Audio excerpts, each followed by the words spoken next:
नमस्कार साथियों, विक्रमशिला विश्व अकादमी शास्त्री सर यूट्यूब चैनल पर आपका हार्दिक स्वागत है। हम वाक्य के टॉपिक को ही आगे बढ़ाते हुए करेंगे। सबसे पहले ध्यान करते हैं फिर से, वाक्य किसे कहते हैं? वाक्य किसे कहते हैं? शब्दों का सार्थक और व्यवस्थित समूह। क्या होना चाहिए? शब्दों का सार्थक होना चाहिए, एक अर्थ निकलना चाहिए और एक व्यवस्थित वेल मैनेज्ड तरीके से होना चाहिए, तभी वो क्या कहलाता है? वाक्य। फिर हमने वाक्य के भेद किए थे, दो प्रकार से हैं, एक रचना के आधार पर और एक अर्थ के आधार पर। रचना के आधार पर हम कर चुके हैं, तीन भेद है। पहला सरल वाक्य, दूसरा संयुक्त वाक्य और तीसरा है मिश्र वाक्य। आज हम करेंगे अर्थ के आधार पर वाक्य के भेद। अर्थ के आधार पर वाक्य के 8 भेद हैं। कितने भेद हैं? 8। पहले उनके नाम देखते हैं। पहला है विधान सूचक या कथनात्मक वाक्य, इनको हम साधारण वाक्य भी कह सकते हैं। दूसरा है निषेधात्मक या नकारात्मक वाक्य। फिर तीसरा है प्रश्नवाचक वाक्य। चौथा है विस्मयादि बोधक वाक्य। पांचवा है आज्ञावाचक या फिर कहें विधिवाचक वाक्य। छठा है इच्छावाचक वाक्य। सातवां है संदेहवाचक वाक्य और आठवां है संकेतवाचक या शर्त बोधक वाक्य। कई बार एग्जाम्स में कैसे आते हैं कि रचना के आधार पर वाक्य के भेद दे देंगे और एक यहाँ से उठा के दे देंगे, निम्नलिखित में से कौन सा रचना के आधार पर नहीं है। तो हमें ये कंफर्म होना चाहिए कि रचना के आधार पर 3 कौन से हैं और अर्थ के आधार पर 8 कौन से हैं। पहला देखते हैं, देखो विधान सूचक या कथनात्मक वाक्य। कथन जिसमें सिंपल सी कथनात्मक बातें कही जाए। कोई भी हम रूटीन में दैनिक दिनचर्या में जो बातचीत हम करते हैं वो कहाँ पे चली जाएगी? विधान सूचक या कथनात्मक वाक्य में। स्पेशल कुछ नहीं होता, सिंपल जो शब्द होते हैं, सिंपल जो वाक्य होते हैं वो यहीं पे आ जाएंगे। जैसे मैं कल दिल्ली जाऊंगी, भारत ने मैच जीत लिया, तो यहाँ पे क्या है? विधान सूचक वाक्य। दूसरा है निषेधवाचक या नकारात्मक वाक्य। जैसा नाम से ही प्रतीत हो रहा है, निषेध मतलब मनाही। जिन वाक्यों में किसी चीज के लिए मना कर दिया जाता है या फिर नहीं होने का बोध होता है, वहां पे कौन सा वाक्य होता है? निषेधात्मक या नकारात्मक वाक्य। इनके उदाहरण होंगे, वे बाजार नहीं गए। जाना होगा बाजार में, कोई काम होगा, लेकिन किसी भी कारण से वो बाजार नहीं गए।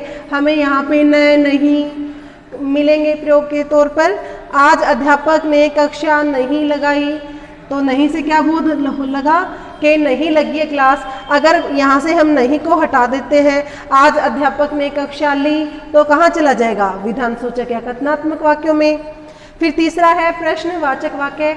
जहाँ पर वाक्य में कोई भी प्रश्न पूछा जाता है तो वहाँ पे क्या कहलाता है? प्रश्नवाचक वाक्य। तुम्हारा नाम क्या है? हम कहीं भी जाते हैं तो सबसे पहले क्वेश्चन यही तो होता है कि तुम्हारा नाम क्या है। वे लोग कहाँ रहते हैं? तुम कहाँ से आए हो? तुम यहाँ पर कैसे आए हो? किसी भी चीज़ के लिए वो प्रश्न हो सकता है और वो प्रश्नवाचक वाक्य का प्रकार बन जाएगा। फिर चौथा है विस्मयादि बोधक। विस्मयादि बोधक वाक्य में क्या होगा? यहाँ पे हर्ष का, शोक, घृणा के भाव जहाँ पे पैदा होंगे वहाँ पे विस्मयादि बोधक वाक्य होगा। और यहाँ पे विस्मयादि बोधक का चिन्ह हमें अवश्य मिलेगा, जिससे हमें पता लगेगा कि वाक्य कौन सा है? विस्मयादि बोधक है। जैसे अच्छा तुमने भी स्नान कर लिया। हो सकता है कोई व्यक्ति ऐसा हो कि जो कभी स्नान करता ही ना हो, हफ्ते 10 दिन में करता हो, और हम आते हैं यहाँ पे और देखते हैं क्या? अच्छा नहा लिया, अच्छा आज तुमने भी स्नान कर लिया। फिर आहा कितना सुंदर दृश्य है। तो हमारे मन के अंदर जो भाव होते हैं, जो मनोभाव होंगे, हमारी फीलिंग्स होंगी, जिन शब्दों से बाहर निकलती हैं वो क्या कहलाते हैं? विस्मयादि बोधक वाक्य। फिर 5वां प्रकार है आज्ञावाचक वाक्य या फिर कहेंगे विधिवाचक वाक्य। यहाँ भी किसी भी काम को करने के लिए आज्ञा दी जाती है तो वहाँ क्या हो जाएगा? या फिर किसी काम को करने के लिए कहा जाता है, वो आज्ञावाचक होगा। जैसे हमने किसी को पत्र लिखा और क्या कहते हैं उनको? कृपया पत्र का उत्तर शीघ्र दें, शाम तक जरूर घर आ जाना, तो रिक्वेस्ट की गई है इसमें। फिर छठा होगा इच्छावाचक वाक्य। इच्छावाचक में हम कोई आशा करेंगे कि वो काम हो जाए, प्रे करेंगे आपकी यात्रा मंगलमय हो। अगर कोई व्यक्ति कहीं जा रहा है बाहर तो हम उनको यही तो कहते हैं हैप्पी जर्नी या फिर आपकी यात्रा मंगलमय हो। ईश्वर तुम्हारी लंबी आयु प्रदान करे। ईश्वर तुम्हें लंबी आयु प्रदान करे कि भगवान करे तुम्हारी उम्र बहुत ही ज़्यादा लंबी हो, ये इच्छा की गई है। फिर सातवां है संदेहवाचक वाक्य, जहाँ पे किसी वाक्यों के कंप्लीट होने में संदिग्धता हो, संदेह हो कि क्या पता हो भी जाए और क्या पता ना भी हो, हम श्योर नहीं है, तो वो कहाँ चला जाएगा? संदेहवाचक वाक्य में। शायद आज बारिश हो, बादल छाए हुए हैं, हो सकता है बारिश हो भी जाए, क्या पता बारिश हो ही ना कि बादल चले गए। कई बार नहीं कहते कि हाँ आज तो बादल आए थे और चले गए, बारिश तो हुई नहीं। वह घर पहुंच चुका होगा, हमने आइडिया लगाया है कि ऑफिस से वो घर पे शाम को 8 बजे आते हैं, लेकिन क्या पता रास्ते में कोई काम भी हो गया हो, 8 के 9 भी बज गए हो, कोई कंपल्शन तो नहीं है। हाँ, जॉब के लिए कंपल्शन हो सकती है कि 9 बज गए तो वो ऑफिस में ही मिलेगा, लेकिन उसके बजाय कहीं पे भी कोई कंपल्शन नहीं होगी। आठवां और अंतिम है संकेतवाचक या शर्त बोधक वाक्य, यहाँ पे कोई ना कोई शर्त रखी जाएगी, जैसे यदि श्याम आ जाता तो मेरा काम बन जाता।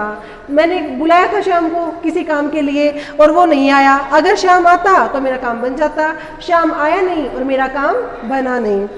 यदि छुट्टियां हुई तो हम मनाली जाएंगे, छुट्टियों का सब वेट करते हैं कि छुट्टियां होंगी मनाली जाएंगे, या फिर घूमने के लिए कहीं पे भी जा सकते हैं। लेकिन सिचुएशन भी तो हो सकती है कि एक टीचर है, वो सोच रहा है मेरी छुट्टियां ही तो मैं कहीं जाऊंगा, लेकिन सरकार बहुत सारे प्रोग्राम चलाती है, जैसे दिल्ली में तो चलता है मिशन बुनियाद, तो वहाँ पे टीचर्स की छुट्टी है ही नहीं, शायद 10 दिन की हो तो हो ना, फिर उनकी कोई ट्रेनिंग आ जाती है। तो यहाँ पे संकेत रखा गया है यदि छुट्टियाँ हुई तो हम मनाली जाएंगे। तो दोस्तों ये थे वाक्य के प्रकार, अर्थ के आधार पर कौन कौन से 8 हैं वो देखते हैं एक बार फिर से। विधान सूचक या कथनात्मक, जहाँ पे सिंपल तरीके से कोई बात कही जाती है और इसी बात में जब मनाही हो कि वो काम नहीं होगा तो हम निषेधवाचक में पहुँच जाएंगे। फिर कोई प्रश्न पूछा जाएगा तो प्रश्नवाचक में आ जाएंगे, और फिर हमारे हृदय में जो भाव उत्पन्न होंगे हम उनको प्रकट करेंगे, वहाँ पे क्या होगा? विस्मयादि बोधक का चिन्ह होगा। उसके बाद आज्ञावाचक, किसी भी काम को करने के लिए आज्ञा दी जाए कि बच्चे से कहते हैं गेट खोल दो, लाइट ऑफ कर दो, लाइट जला दो, तो क्या होगी? आज्ञावाचक ही होगी। इच्छावाचक के भगवान करे आपको सफलता मिले, आपकी यात्रा मंगलमय हो, हम दिल से इच्छा ही तो कर रहे हैं किसी व्यक्ति के लिए। संदेहवाचक में किसी भी काम को कंप्लीट होने में संदेह होता है कि वो हो भी सकता है, नहीं भी हो सकता। अब गांव में लाइट जाती है बहुत देर तक, तो हम कहें कि आज तो लाइट आएगी, क्या पता कोई फॉल्ट आ जाए तो लाइट ना भी आए, संदेह होता है वहाँ पे। फिर संकेतवाचक में संकेत होता है यदि ऐसा हुआ तो हम ऐसे करेंगे, यदि मैंने मेहनत की तो मैं सफल होंगी, यदि छुट्टियां हुई तो हम घूमने जाएंगे, यदि मामा जी घर पे आए तो चीज़ लाएंगे। तो ये क्या है? ये कोई ना कोई संकेत देते हैं या फिर हमें शर्त दिखाते हैं कि कार्य कैसे होगा, कैसे नहीं होगा। तो दोस्तों अगर आपको वीडियो पसंद आई हो तो इसे लाइक, शेयर और सब्सक्राइब करना ना भूलें। धन्यवाद।